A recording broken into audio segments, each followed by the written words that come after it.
নমস্কার, দেখছেন কলকাতা টিভি, সঙ্গে রয়েছে আমি শাহনালী। শুরু করছি সংবাদ সারাদিন। সংবাদ সারাদিনের প্রথমেই যে বড় খবরের দিকে নজর রাখবো, আমরা সকাল থেকেই যে খবরের দিকে নজর রেখেছি, অর্থাৎ আদালতের একেবারে নজিরবিহীন রায়, এবং সেই নজিরবিহীন রায়ে দেখা গিয়েছে যে 2016 যে নিয়োগ প্রক্রিয়া তা সম্পূর্ণ বাতিল করেছে কলকাতা হাইকোর্টের বিচারপতি দেবাংশু বসাক এবং বিচারপতি মোহাম্মদ শাব্বির রশিদি ডিভিশন বেঞ্চ। এবং সেই রায়ের প্রেক্ষিতেই কিন্তু এবার রাজ্য রাজনীতিতে তোলপাড় পরিস্থিতি তৈরি হয়েছে। ইতিমধ্যেই আমরা জানি সেই যে নিয়োগ নিয়ে কিন্তু এবার মুখ্যমন্ত্রী মমতা বন্দ্যোপাধ্যায় জানিয়ে দিয়েছেন, তিনি সভায়, প্রকাশ্য জনসভায় তার যে মন্তব্য, যে সেই যে চাকরি প্রার্থী, অর্থাৎ যারা চাকরি হারা হয়েছেন তাদের, সেই চাকরি প্রার্থীদের কিন্তু পাশে রয়েছেন মুখ্যমন্ত্রী মমতা বন্দ্যোপাধ্যায়, এমনটাই জানিয়েছেন তিনি। তার পাশাপাশি আপনাদের জানিয়ে রাখি, 25,000 নিয়োগ বাতিল, এমনটাই সকাল থেকেই আমরা জানিয়েছি আপনাদের সেই খবর। এবং সেই ঘটনাতেই এবার চিন্তিত কমিশন। চাকরিহারারা ভোট প্রক্রিয়ার সঙ্গেও যুক্ত রয়েছেন। এই সরকারি কর্মীদের জায়গায় কিভাবে বিকল্প কর্মী দেওয়া হবে, সেই প্রশ্নেই কিন্তু এবার ভাবনা চিন্তা শুরু করেছে নির্বাচন কমিশন।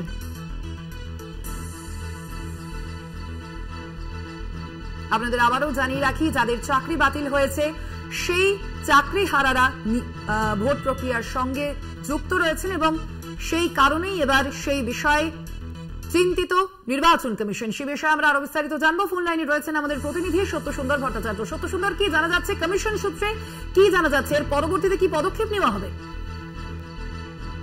যে রায়, সেই রায়তে নিয়োগ বাতিল করা হয়েছে 25,753 জনের। কিন্তু সেক্ষেত্রে যদি দেখা যায় তাহলে এরা সরকারি কর্মী ছিলেন, কিন্তু যেহেতু ভোট প্রক্রিয়া শুরু হয়ে গিয়েছে ইতিমধ্যেই, কিন্তু এই 25,753 জন যারা সরকারি কর্মী ছিলেন, যারা কাজ করছিলেন, তাদের মধ্যে একটা অংশ কিন্তু তারা ভোট প্রক্রিয়ার সঙ্গে যুক্ত ছিলেন।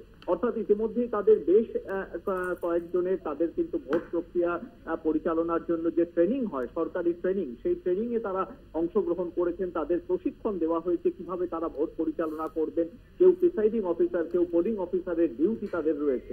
সেক্ষেত্রে যেহেতু নির্বাচন প্রক্রিয়া শুরু হয়ে গিয়েছে, বিকল্প কর্মী হিসাবে যদি কলকাতা হাইকোর্টের রায়ে এদের নিয়োগ বাতিল হয়, তাহলে বিকল্প কর্মী হিসেবে কাদের নিয়োগ করা হবে, ভোট পরিচালনার জন্য তাদেরকে কিভাবে প্রশিক্ষণ দেওয়া হবে নতুন করে, এটা নিয়ে কিন্তু যথেষ্ট চিন্তিত নির্বাচন কমিশন। কেননা ইতিমধ্যেই এই নিয়োগ, যে সময় যারা কর্মরত ছিলেন তাদেরকে প্রশিক্ষণ দেওয়া হয়েছে, তাদের একটা নির্দিষ্ট যে নামের তালিকা তাদের অফিস থেকে সরকারি কর্মীদের, সেটা কিন্তু নির্বাচন প্রক্রিয়ার কাছে, নির্বাচন কমিশনের কাছে পাঠানো হয়েছে, যে তারা নির্বাচন পরিচালনার কাজে, অর্থাৎ ভোটের ডিউটি তাদের ছিল।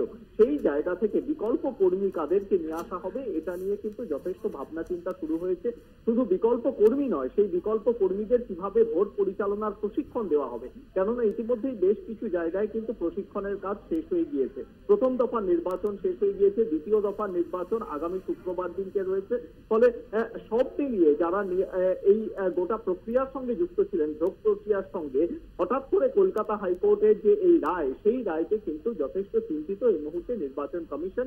কিভাবে গোটা প্রক্রিয়াটাকে সামলানো যাবে সেটা নিয়ে কিন্তু ভাবনা চিন্তা শুরু হয়েছে। একদমই, অর্থাৎ বোঝাই যাচ্ছে যে লোকসভা নির্বাচন ইতিমধ্যেই প্রথম দফা হয়ে গিয়েছে, এরপরে দ্বিতীয় দফার ভোট রয়েছে আগামী শুক্রবার, এবং এরই মধ্যে চাকরি যে সংক্রান্ত যে নিয়োগ প্রক্রিয়া বাতিল করেছে কলকাতা হাইকোর্ট, সে বিষয়ে চিন্তায় যথেষ্টই নির্বাচন কমিশন। ধন্যবাদ তোমাকে সত্যসুন্দর।